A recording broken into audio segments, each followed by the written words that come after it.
Hari Raya Idul Adha dirayakan dengan sukacita oleh seluruh umat Islam. Selain menjalankan ibadah, mereka juga bersemangat mengolah daging hewan kurban.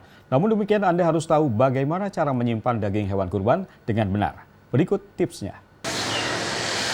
Siap-siap ya, saat Hari Raya Idul Adha, stok daging hewan kurban akan melimpah.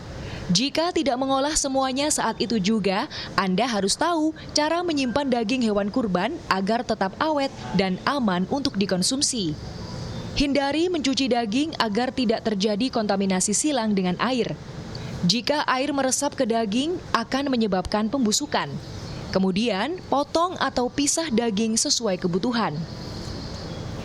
Selain dipotong-potong, daging juga bisa dibagi per bagian atau disesuaikan dengan beratnya supaya nanti saat mau mengolah nggak dikeluarkan ini semuanya dari freezer kemudian dimasukkan lagi ke dalam freezer.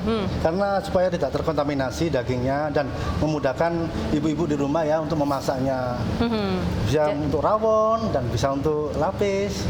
Ya, kemudian untuk tempat penyimpanannya bisa menggunakan tin wall atau kotak plastik seperti ini, bisa juga menggunakan plastik ziplock atau kantong plastik yang tidak berwarna dan tidak ada tulisan tintanya. Setelahnya, beri label tanggal penyimpanan dan simpan daging dalam freezer dengan suhu minus 17 derajat Celcius. Daging juga bisa disimpan dalam chiller terlebih dahulu dengan suhu 4 derajat Celcius selama sekitar 24 jam, baru kemudian disimpan dalam freezer. Dalam kondisi ini, daging mentah akan bertahan hingga 1 tahun. Sementara daging yang sudah diolah akan bertahan 2 hingga 3 bulan dalam freezer dan 3 hingga 4 hari dalam chiller.